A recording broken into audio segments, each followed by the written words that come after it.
हे भगवान,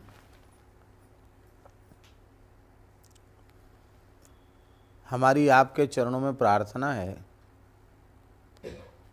कि हम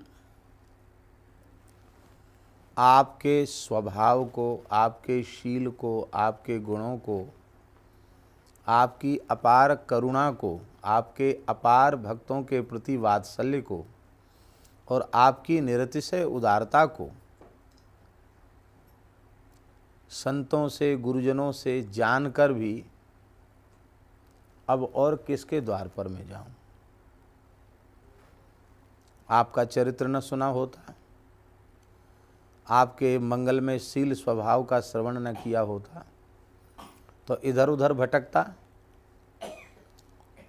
लेकिन आपके जैसा स्वभाव, अस स्वभाव कहूँ सुनऊँ न देखूँ, के ही खगेश रघुपति समलेखूँ। आप असंख्येय कल्याण गुणगण निलय हैं, संपूर्ण हेय गुणों के विरोधी हैं, कोई भी हेय गुण आप में नहीं है, आपके जैसे आप ही हैं। श्रीमद् भागवत में उद्धव जी कह रहे हैं, अहो वकीयम स्तन कालकूटम जिघांसया पायदप्य साध्वी लेभे गतिम धात्रुचिताम ततोन्यम कंबा दयालुम शरणम ब्रजेम। बड़े विस्मय की बात है, बक दैत्य की बहन बकी पूतना अपने स्तनों में भयंकर कालकूट जहर विष लगा करके आई, मारने का संकल्प लेकर आई और उस बाल हत्यारिणी रक्तपान करने वाली दुष्टा पूतना को, जो दुष्ट संकल्प लेकर आई थी, उसको श्री कृष्ण ने वह गति प्रदान कर दी जो माता को प्रदान करनी चाहिए थी। तो जो गति माता को मिलनी चाहिए वह पूतना को दे दी। तो अब प्रश्न है हमारा कि कंबा दयालुम शरणम ब्रजेम, इन श्री कृष्ण से बढ़कर कौन कृपालु दयालु है जिसकी शरण में जाया जाए। या तो आपकी दयालुता का बोध न होता, आपकी कृपालुता का बोध न होता, तो संसार में कितने हैं जो आपके दरबार में उपस्थित होते हैं।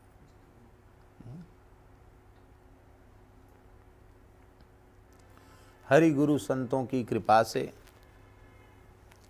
आपकी शरणागति मिली, आपने अपना लिया और आपका नाम लेता हूँ, आपके गुणों का श्रवण करता हूँ, आपके गुणों को गाता हूँ।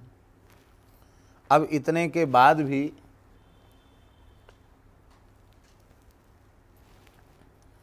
मैं और किसके द्वार पर जाऊँ, कहाँ जाऊँ, किसके सामने हाथ फैलाऊँ।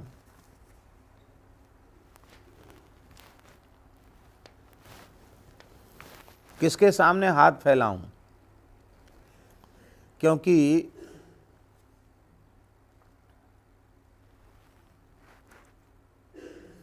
आपके अतिरिक्त और कोई ऐसा भुवनकोश ब्रह्मांड में है ही नहीं जो हमारे मंगतापने को नष्ट कर सके।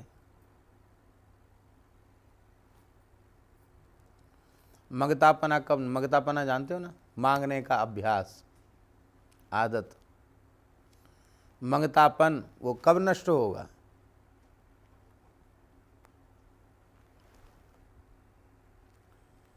जब तक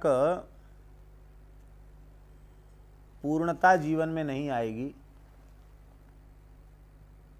जब तक मनुष्य कामना रहित, इच्छा रहित नहीं होगा, तब तक तो मांगने का स्वभाव बना रहेगा। तब तक तो उसको बारंबार संसार के पदार्थों की, वस्तुओं की आवश्यकता का अनुभव होता रहेगा और जब आवश्यकता का अनुभव होता रहेगा तो वो मांगता रहेगा।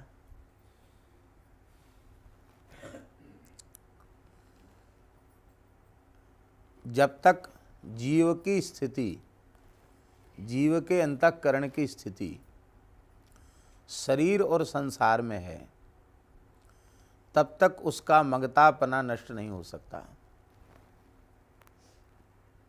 जब वह आत्माराम, आप्तकाम, पूर्ण काम, परम निष्काम हो जाएगा, उसके अंतःकरण की स्थिति आपके मंगलमय नामरूप गुणलीला में हो जाएगी। फिर उसे संसार की तो चले क्या, इस विश्व ब्रह्मांड की किसी भी वस्तु की, पद की, प्रतिष्ठा की, ऐश्वर्य की अणुमात्र इच्छा स्वप्न में भी नहीं रह जाएगी। और ऐसी पूर्णता आपके अनुग्रह से ही प्राप्त हो सकती है।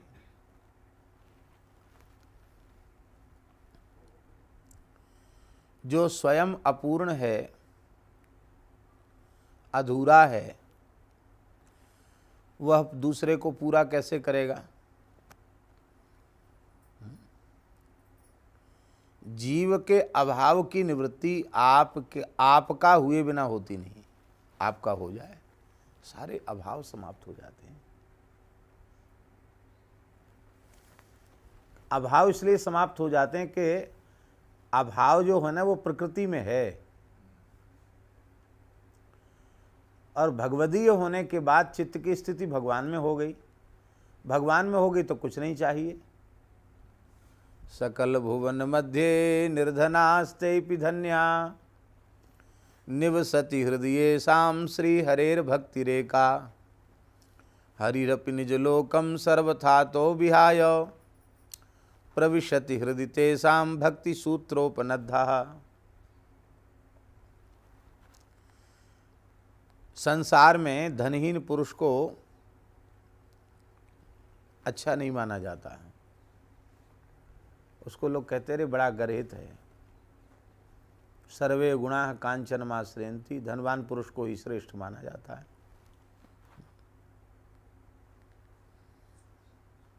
अकुलीन हो, वो अच्छे कुल में पैदा नहीं हुआ, धनवान है तो लोग कहेंगे अरे बड़ा कुलीन है। धनवान होने पर अकुलीन को कुलीन कह दिया जाता है।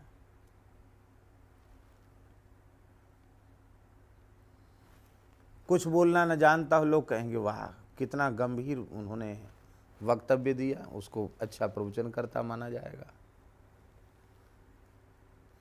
भले ही उसके आने से सभा की शोभा बिगड़ गई हो, लोग कहेंगे वाह आपके आने से तो चार चांद लग गए।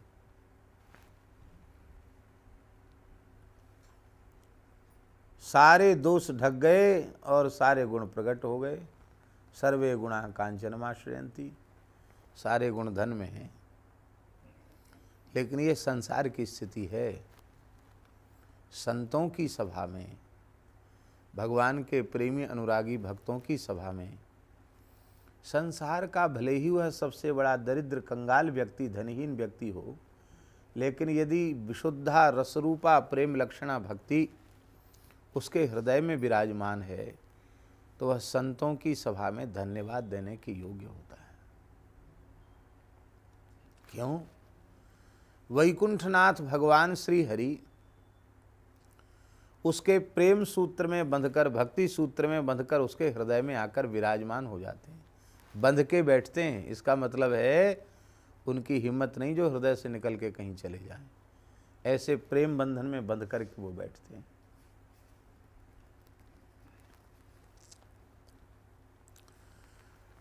तो जब तक जीव आपका नहीं होता तब तक उसका मगतापना नष्ट नहीं होता है। आपका हो जाए तो उसकी सारी इच्छाएं समाप्त हो जाती हैं। आपकी कृपा से वह परिपूर्ण काम हो जाता है। हे भगवान, अभिमत दातार कौन, आप ही कृपा करके बतावें। मनोवांछित फल को देने वाला आपके जैसा कोई दूसरा है क्या?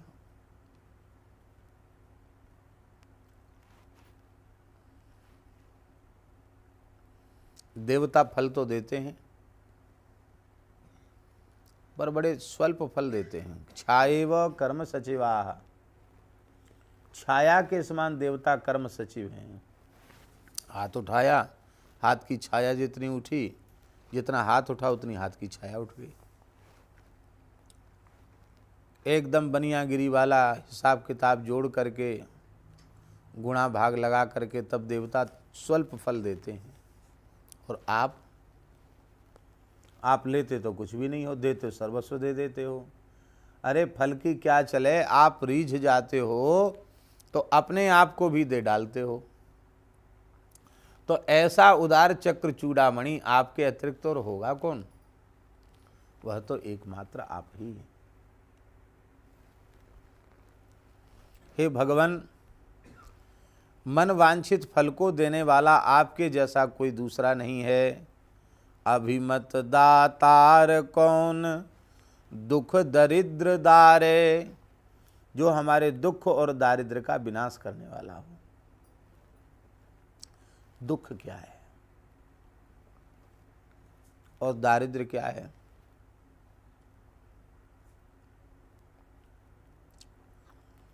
संसार में तो अनेक प्रकार के दुख हैं।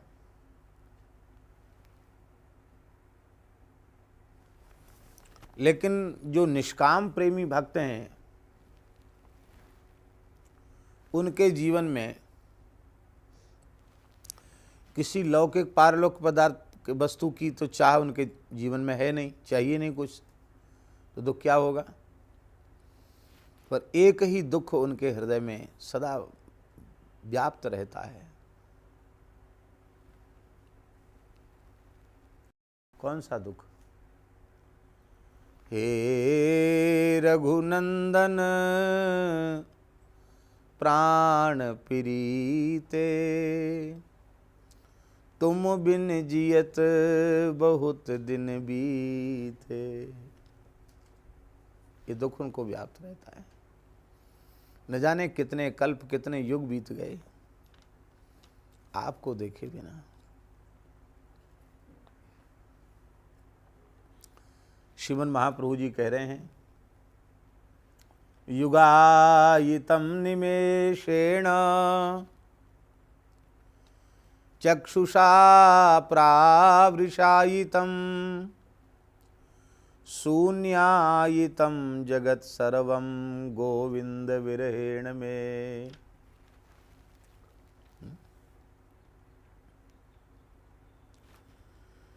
एक एक पलक गिराने का समय हे श्री कृष्ण आपके वियोग में युगों के जैसा व्यतीत हो रहा है। आंखें सावन भादों की घटा बनी हुई हैं। सारा जगत सूना दिखाई पड़ रहा है आपके विरह में। कहीं अच्छा नहीं लगता, कहीं कुछ सुहावना नहीं लगता। दर्शन को ने ना तपें, बचन सुनन को कान, मिलिवे को हियरा तपे जिए के जीवन प्राण। गोवर्धन वासी सांवरे, तुम बिन रहो न जाए। तो कृष्ण अप्राप्ति, भगवान की अप्राप्ति, हे नाथ, हे रघुनाथ, आपका मंगलमय दर्शन अब तक नहीं हुआ, आपके चरण कमलों की प्राप्ति नहीं भई। आपका दर्शन हो जाए, स्पर्श हो जाए और आप अपनी वाणी से कह दें तुलसी तू मेरो। कल हमने कहा ना, बारिक कहिए कृपाल तुलसीदास मेरो। हे प्रभु, एक बार कह दीजिए कि तुलसीदास तुम मेरे हो। तो ये तो तब होगा ना जब पहले प्रत्यक्ष दर्शन होगा, फिर हम चरणों में पड़ेंगे, प्रणाम करेंगे, फिर आप अपनी आजानुलंबित भुजाओं में भर के उठाकर हृदय से लगाएंगे, अरे भाई तुलसीदास जी क्यों रो रहे हो, अब तुम मेरे हो, अब क्यों रोना। ये तुलसीदास जी चाहते हैं। तो भक्तों के जीवन में दुख नहीं है। दुख क्या है? भगवान की प्राप्ति अब तक नहीं हुई, यही दुख है। भगवद वियोग ही दुख है उनका।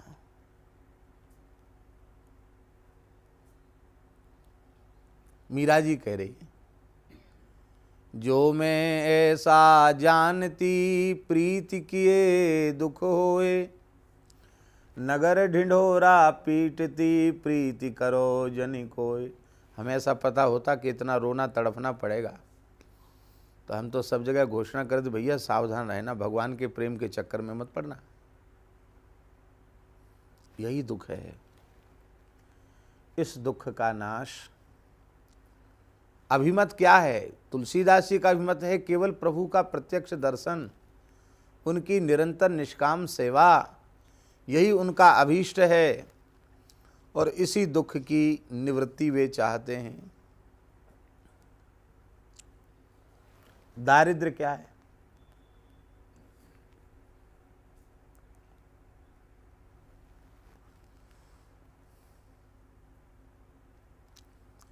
दारिद्र्य जो है, भगवान ने उद्धव जी से तो कहा दरिद्रो यस्तो संतुष्टा, जो असंतोषी है वो दरिद्र है। धनहीन व्यक्ति दरिद्र नहीं है, धनवान व्यक्ति भी दरिद्र है, महादरिद्र है। चाहे जितनी संपत्ति हो उसको संतोष बिल्कुल नहीं है, हाहाकार कर रहा है, हाय हाय ये भी मिल जाता, ये भी मिल जाता, पाप से मिले चाहे पुण्य से मिले, चाहे जैसे मिल जाए मिल जाए, भले ही किसी को पीड़ा पहुंचानी पड़े, क्या है, पर हमें मिलना चाहिए। ऐसा व्यक्ति दरिद्र है। संतोष जिसको है वही धनवान है। जब आवे संतोष धन सब धन धूल समान, और वह संतोष आपके भजन के बिना नहीं होगा। तो हे प्रभु, हमारी दरिद्रता का नाश भी तभी होगा जब हम ईमानदारी से अहरनिश आपका स्मरण करेंगे, आपकी सेवा करेंगे, आपका भजन करेंगे। दरिद्रता नाश का मंत्र क्या है? उपाय क्या है? ले अब प्रभु कृपा करहु यही भांति, सब तजी भजन करो दिन राती। हम सब त्याग कर अहरनिश आपका स्मरण करें। अब ये तो आपसे ही पूरी होंगी ये इच्छाएं, इनको तो दूसरी कौन करेगा। तो अब आप ही बताइए, मैं आपके सामने हाथ न फैलाऊं तो फिर किसके सामने जाऊं, किसका आश्रय लूं, किसके सामने हाथ पसारूं। हे भगवान, धर्म धाम राम काम कोटि रूप रूरो, साहब सब विधि सुजान दान खड्ग सूरो।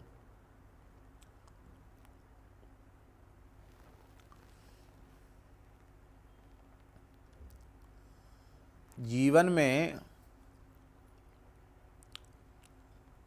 धर्म की महती आवश्यकता है। धर्म और सदाचार से शून्य जीवन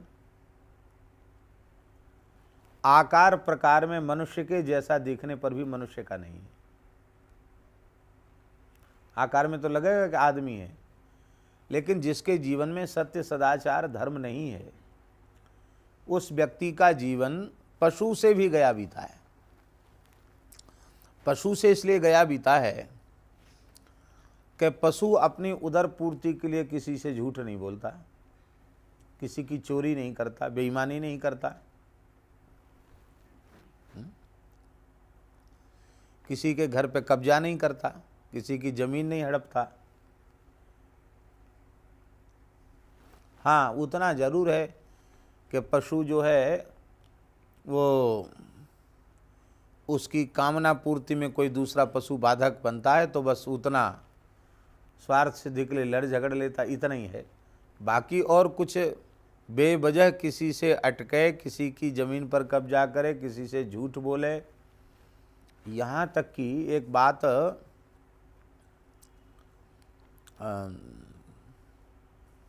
कहने में तो तनिक संकोच होगा, लेकिन फिर भी कहनी चाहिए। इसलिए कहनी चाहिए कि पशु जो है और मनुष्य की अपेक्षा कम विषयी है।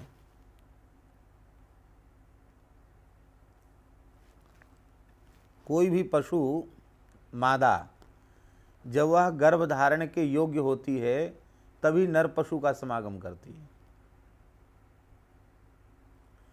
उसके अतिरिक्त वर्ष पर्यंत वो संयम पूर्वक वो रहते हैं पशु। और मनुष्य जिसके जीवन में धर्म सदाचार नहीं है वो तो पशु से भी गया बीता है।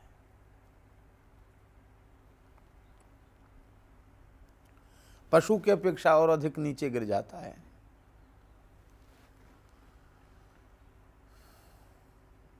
तो जीवन में धर्म बहुत जरूरी है।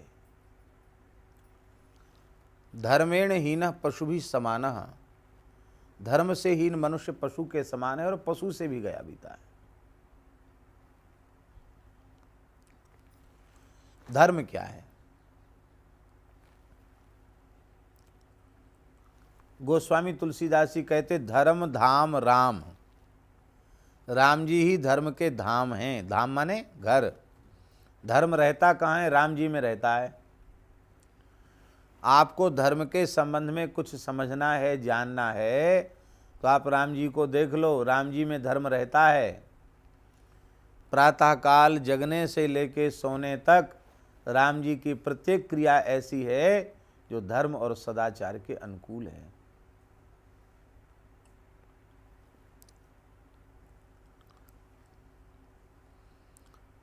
सभा, आम सभा बुलाई थी दशरथ जी ने, जिसमें सारे मंडलिक राजा भी आए थे और प्रजा के सभी वर्ग के लोग थे, वाल्मीकि रामायण के अनुसार। और उस सभा में दशरथ जी ने यह प्रस्ताव किया था कि यदि आप लोगों का मत हो, आप लोग यदि राजी हों, तो अब 60,000 वर्ष हमको छत्र के नीचे बैठे बैठे हो गया। 60 वर्ष सहस्राणी, 60,000 वर्ष हो गए।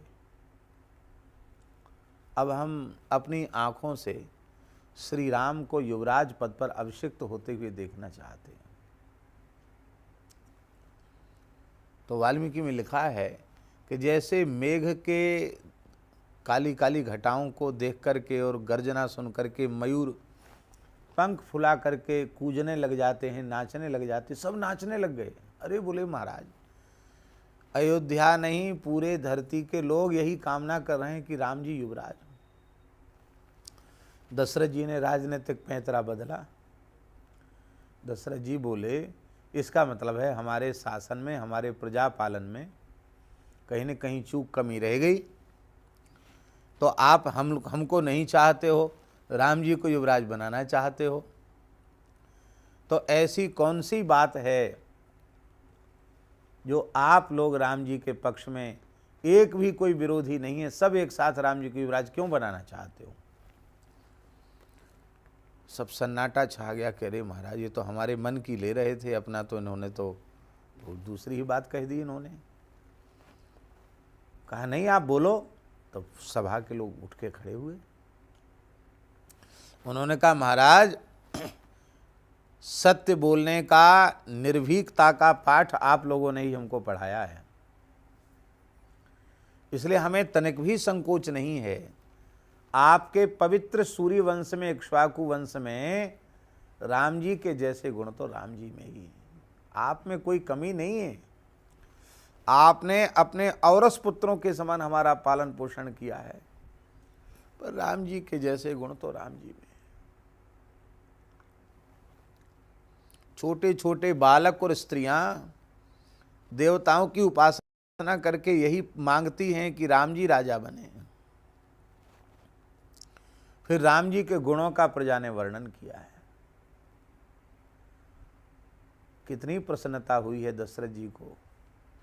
सुमंत्र जाओ, राम भद्र को बुलाओ। राम जी को दरबार में बुलाया गया। राम जी ने विनम्रतापूर्वक प्रणाम किया।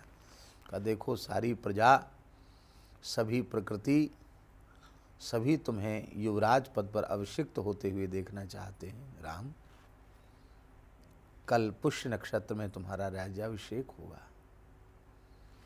वशिष्ठ जी ने कहा, राम करो तुम संयम आजू, तुमको व्रत करना होगा। वो कल जो होने वाला अभिषेक है उसका पूजा पाठ अनुष्ठान सब शुरू हो गया था, उसमें राम जी दीक्षित थे। रात भर में तख्ता पलट गया।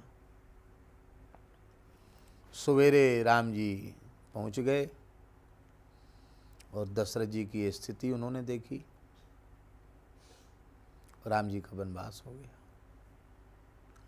राम जी ने कहा, पिबेयमपि विषम तीक्ष्णम पतेयमपि पावके। पिताजी, आपके धर्म और सत्य की रक्षा के लिए मैं हालाहल विष पी सकता हूँ, धधकती हुई आग में कूद सकता हूँ। राज्य कौन सी चीज है? इतनी छोटी सी बात के लिए आप इतने दुखी हो गए, इतने संकोच में पड़ गए। आपने जिस धर्म जिस सत्य का पालन पूरे जीवन पर्यंत किया है, उससे आपको डिगना नहीं चाहिए। हम सोच रहे थे कि हम तो बड़े हैं, हमको छोटा सा राज्य दे रहे हैं, जंगल बड़ा है तो बड़े को तो बड़ा मिलना चाहिए। आपने तो बड़ी कृपा की हमारे ऊपर।